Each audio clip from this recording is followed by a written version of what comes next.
Hey everyone. Sorry if you hopped onto my first video there. I tried to go live from my computer and it didn't work out very well.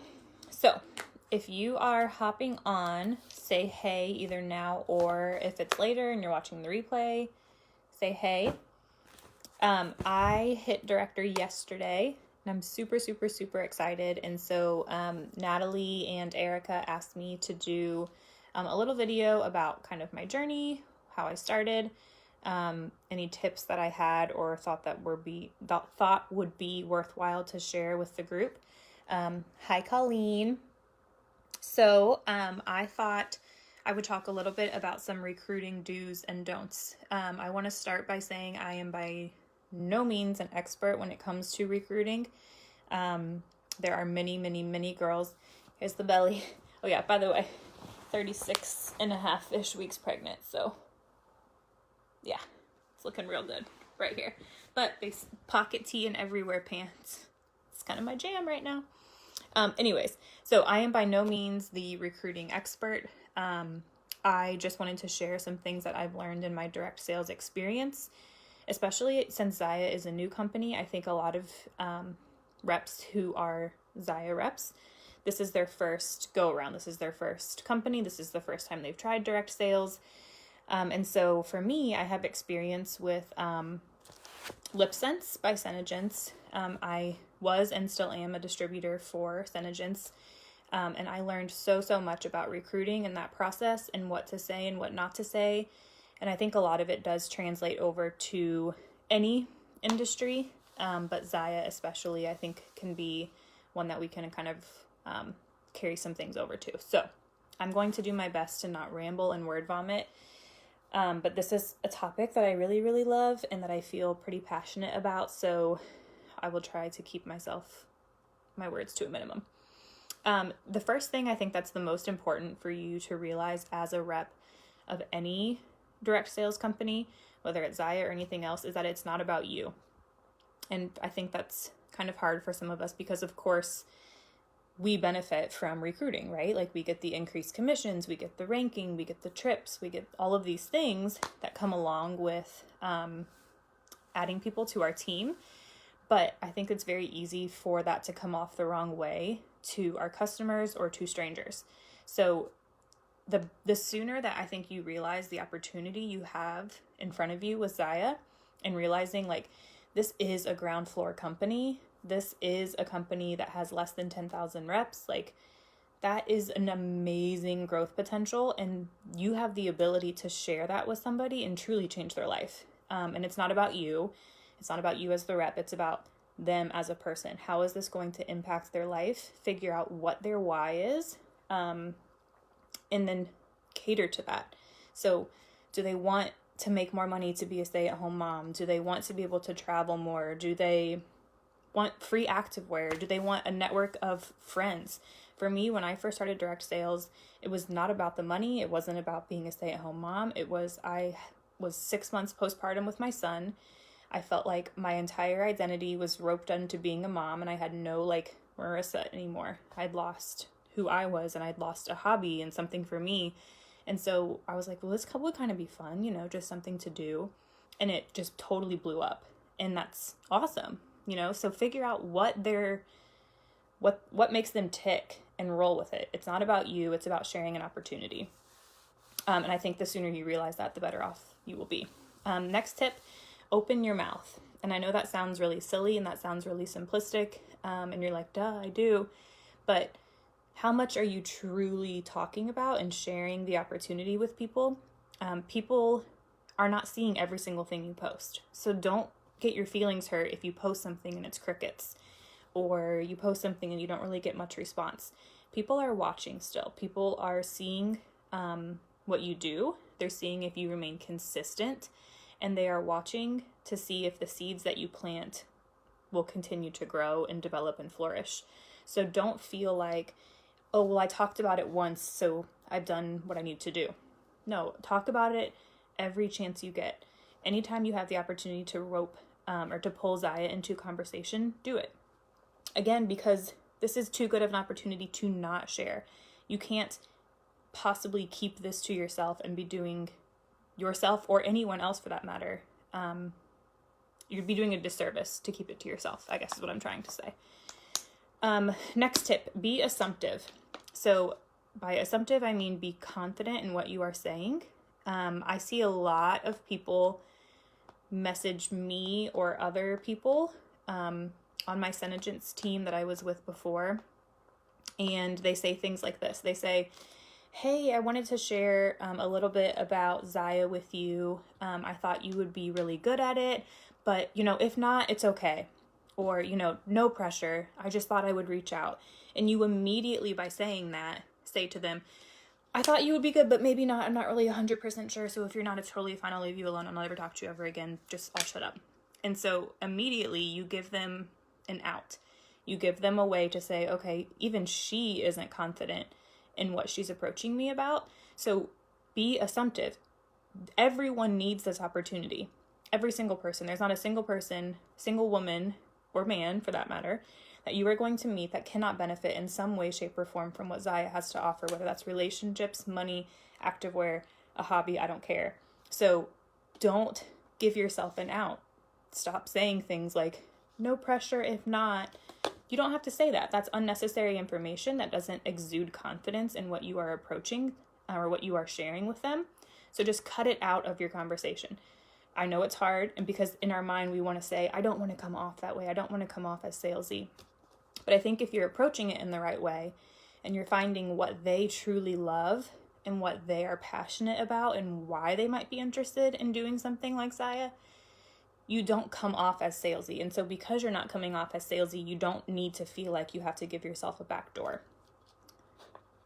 Yes, agree, Colleen. Okay, so use voice messenger anytime you possibly can. If someone messages you about the opportunity, or if you are reaching out to somebody, use voice messenger. And I will tell you the best thing that I did when I was recruiting with my previous company is record yourself, play it back, and send it to your upline. Let your upline listen to what you have to say about the opportunity, the information that you share about the opportunity, and how you sound and if it sounds authentic. Because I get a lot of voice messages that are like, hey girl, I am so excited. You might be interested in joining Zaya. That doesn't sound authentic. That doesn't sound like me. So when you are talking to somebody, whether it's a friend, a customer, or a total stranger, make sure it sounds like you're having a conversation with them, like it's someone you've known your whole entire life. And that takes practice, and it's weird to listen to yourself, and it's weird to send a voice message to your upline.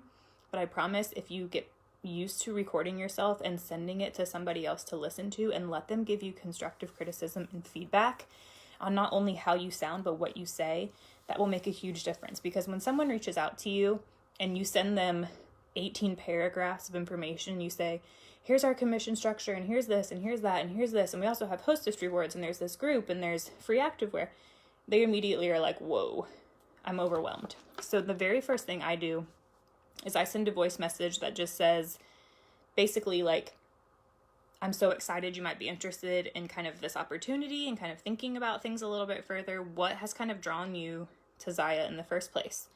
All you have to do is ask a question, because right there, now you have information. And not to say that you're going to use that against them, but now you know why they're intrigued by the opportunity more so than just word vomiting information to them. So that's kind of my next tip, is to don't word vomit. When they ask you, so like, how does Zaya work? Please, please, please do not go into every single detail of our commission structure and the ranks and the bonuses and the trips. Talk about those things generally, but they don't need every single detail right now. They don't need to know what total group volume and lifetime PV and CPV and all of these terms are, because immediately when someone hears that, they're going to shut down. They're going to say, that's too hard for me. There's no way I'll ever understand how any of that works. There's no way I'll be successful because I don't even understand her message, let alone how am I supposed to do that? So make it simplistic. Don't overcomplicate our compensation plan. Don't overcomplicate how things work. So when someone says, hey, like, give me some more details, I say we make between 20 and 28% on every single sale. I say there are bonuses and additional commission in place as we build a team if you choose to do that. Hey, Lindsay. I tell them there are opportunities to earn trips and other really awesome incentives. And at a minimum, they're getting free and discounted activewear. That's all they need to know right off the bat. You can get into those details later, but honestly, those details almost don't even need to be addressed until someone has already signed up and taken the plunge, because those are minute little things that they will learn over time that don't need to be shared in that initial conversation with somebody. I definitely think it's more important to ask more questions about them than it is to give more information to them. Now, this is different for everybody, of course. If it's someone that like Colleen, who's watching here, for example, Colleen and I did SeneGence together before, so I knew that we could communicate on the same wavelength, and I could just give her like those facts right off the bat, because I knew she wouldn't be intimidated by them because she's done direct sales before. You have to think about kind of that person's background though before you just start like spewing this information to them. End with a question. And I always recommend this, even if it's asking for someone to host a party, if it's asking for a customer to make a purchase, if it's a follow-up with a customer who has already purchased. When you end your conversation with a question, that prompts a response. If you just say something like, hey, if you ever want to host a party, let me know, that person's going to say, okay, I will, and probably not ever bring it up with you again. But if you say something like, hey, I was thinking that you would be really great, if at hosting a party, you can earn tons of free activewear. If you say something like, do you think online or in-home would be more your style? Then you didn't give them an option to say, I don't want to host a party. You gave them the choice between in-home or online. Or maybe it's someone who you know is going to be online. You could say, do you think a one-night event or like a 3-night party would be better for you? Or what's better for you, April 30th or May 10th? You give them choices and you end with a question, so they're forced to feel like they have to at least engage in conversation with you. And I think a lot of times when we share the opportunity with people, we kind of miss that step. And so people will often say, okay, I'm going to think about it, or let me talk to my husband. And then you feel like the conversation has kind of ended and you're not sure, like, okay, how do I re-engage this person? How do I bring this conversation back to the forefront? So whenever someone says something like that to me, like, let me think about it, or let me talk to my husband about it, I say, okay, perfect. That's something that Erin and I spent a lot of time talking about too. It's definitely important that you're on the same page with each other.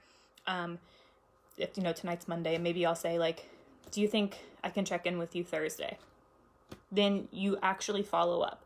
So whatever day you tell them you're going to check in with them, hey, Kara, you follow through. So make sure that you actually do reach back out to them on that particular day, and you re-engage them in that same conversation again. And same thing if they say, hey, I want to think about it. You say, absolutely, give it the pillow test. I'll reach out to you on Wednesday to see kind of where your thoughts are.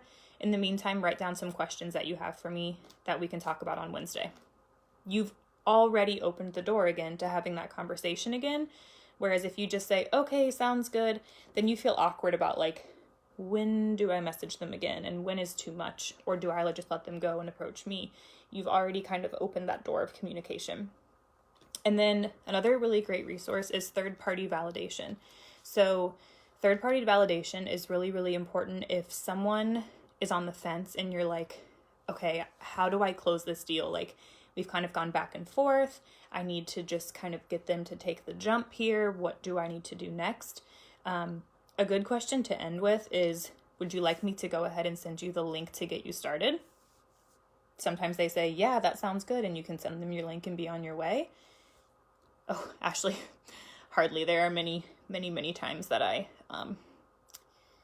get lost in my thoughts and don't make any sense at all. So, but third-party validation is really, really important, because if I'm at a point where I'm talking to somebody and I don't know what to say to them anymore, I can bring in an upline or bring in a friend of mine from the company and say, hey, you remind me a lot of my friend Kara. She, just like you, was like really into CrossFit, and I think she would be a really good resource to talk to about kind of like her experience with Zaya. I'm just going to add her to this group message really quick so that she can kind of give you her thoughts too. Hey, Brenda. And ideally, that's your upline. right? Because you hope that your upline is a strong recruiter. You hope that your upline knows how to build a team who has taught you those skills, and therefore you are working together to bring people on board. That's the logical flow that we would expect here. If your upline is not a good recruiter, find someone in your team who is willing to do that with you, even for practice for a few times for you, who's willing to listen to your voice messages, who's willing to read some type of script. I hate the word script anyways, because you should never have something that's so methodically written out that it applies to every individual. It should truly be catered to what that person's needs are. But anyways, find some third-party resource that speaks to that potential recruit, and find a commonality between that recruit and that person that you're bringing into the conversation. So those are all my do's. And then I have a quick short list of don'ts. And these list of don'ts I think are as equally as important as the list of do's, because these immediately raise red flags for people, and they immediately are not interested. So the first thing, for the love of all things holy, please stop saying, join my team. Because what does that say? Join my team. You just made it about you again when it's supposed to be about them. So a post that says, join my team, join me, join whatever, if it has the word me, my, mine, us, etc., eliminate it from your vocabulary, because it immediately says to that person, that's what she wants me to do because it's best for her. And we don't want potential customers or recruits to feel that way. It's not about us. And so the words join my team should not be part of our vocabulary, in my opinion. Now, if you've had luck with that, by all means. When I started with SeneGence, there was many more distributors. So I think it was a little bit different. We had to be a little bit more tactful about our words when we recruited, because it wasn't a brand new opportunity, and join my team was like, no, don't say that. Also try to avoid the word sign up. If someone approached you about anything and said, do you want to sign up for, or would you like to enroll in, you're going to immediately think, what's the catch? No, I don't really want to sign up for anything, because that sounds like there's some type of like really scary commitment involved with it. Now, is there when we join Zaya? Absolutely. But using the word sign up immediately raises red flags for somebody, that it's something that might be a little bit out of their comfort zone. I personally don't like these two phrases, and this is just me. So again, if you are different, totally fine. I don't like the phrase, I'm looking for like-minded people, because to me that sounds very fake. If someone, and that this has already happened to me on Instagram, like Beachbody people or like different Thrive or different fitness companies are saying, hey, I'm looking for like-minded people who also enjoy fitness. That sounds like you're sending me something that you send to every single person who has ever posted a picture of themselves in a sports bra in their life. So to me, I don't like that phrase because it doesn't sound authentic. So instead of saying, I'm looking for like-minded people, be specific. What about that person, if this is a cold message that you're sending to somebody, what has drawn you to them? Build that relationship first, so that there's this element of trust and connection there before you are like, hey, I'm looking for like-minded people. Because again, you're using the word I'm and making it about you again, but you're also not truly speaking to what is important to them. So instead of I'm looking for like-minded people, you say, hey, I say, hey, I see you have a son and you are pregnant with a baby girl. Me too. That's so awesome. I'm struggling to like get my workouts in. How are you able to still kind of stay on track? You just opened up communication. You told them that you work out and you discuss something that you guys have in common with each other that doesn't sound scripted, because it's very specific to that particular person. So find that commonality and run with it. And then also another phrase that I do not recommend you say is, I would love to work with you, because no one wants to work, right? We all want to live in this perfect world where we make money and we don't actually have to do anything for it. So when you say to somebody, work, in their mind, they're like, work? I already work. I work 40 hours a week, and then I come home and I take care of my kids, and then I work around my house, and then I do all the grocery shopping and the cleaning and the laundry. My life is work. So Zaya isn't work. Zaya is fun. Do you have to work at it? Absolutely. But don't call it work. Find another way, like I said just now, find a way to describe it in a way that makes it appealing, because it is. I mean, you literally get free activewear. You get a group of women who's super supportive and helpful. You get a commission check. All of those things are fantastic, and all of those things don't feel like work to me because I like what I'm doing. And if you can kind of relay that message to them in a way that doesn't feel like they're having to add another job onto the list of responsibilities they already have, I think that is going to bring you a lot of success when it comes to recruiting. So in summary, it's not about you. Share the opportunity and realize what the opportunity is, first of all. Once you have figured out your why am I doing this? Why does this matter to me? It will be much easier for you. And if your why is I want to make money, that's wonderful. Figure out why you want to make money. Is it because you want to do X, Y, and Z with your kids? Is it because you want to pay off college debt? Is it because you have dreams of doing whatever? Dig deep within yourself and figure out, why am I doing this? And how can I relate to that? Or how can I make others relate to that? So it's not about you. Share the opportunity. Open your mouth. Be assumptive and confident. Stop using phrases like, if you're not interested, it's fine, or no pressure, but. Use voice messenger. Share your voice messenger with your upline who's willing to listen to you. Don't word vomit. Ask more questions. Provide less details. Be broad, and then dig in deeper as they become more interested. End with a question. Bring in third-party validation if necessary, and don't use phrases like join my team, sign up, or I would love to work with you. I hope that helps some of you guys. Like I said, I am by no means a professional when it comes to this. I am experiencing some roadblocks with Zaya just from the cost of our starter kit. In comparison to with Senegence, it's $55 to sign up. So that conversation is a lot less intimidating to somebody than $400. So I'm still kind of figuring out how to work around that caveat, I guess. But in general, I think these tips are true for every direct sales company. No one wants to be sold to. No one wants to feel like they're recruited by someone who just has commission breath. They want to feel like they are joining something that is going to benefit them and change their life in some way. And I fully 100% believe that Zaya can do that.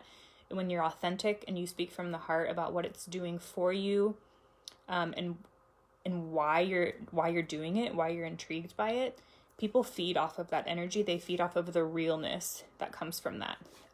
So stick with it, and remember that, like I said, not every post is going to have 50 comments, and you're not going to get people knocking down your doors every day like, hey, give me information about doing this activewear thing. But talk about it all the time. Realize that everyone doesn't see every single post that you make, and realize that seeds are being planted that might not come to fruition right now. It could be, I had girls with Senegence watch me for 2 years before they finally said, okay, I'm ready to try LipSense. Like, 2 years? Really? It took you that long to realize that this product is something that I liked, or that's something that you should try? So don't give up. Stick with it. And if you need any help, reach out to your upline. You can reach out to me too. I'm happy to help anyone and everyone. This is the part of me. I'm a teacher, but I have no athletic ability. Like, it's embarrassing. It's like a newborn baby giraffe learning to walk for the first time, me trying to do anything athletic. So this is my way of kind of getting to coach and mentor. So I'm happy to help any of you at any point in time. All good, Mindy. I'm glad you found them beneficial. Good. Commission breath, yes. Yes, absolutely. Okay, I'm going to hop off. If you guys have questions, you can put them in the comments. Feel free to message me. I hope this was helpful, and I hope you guys have an awesome Monday night.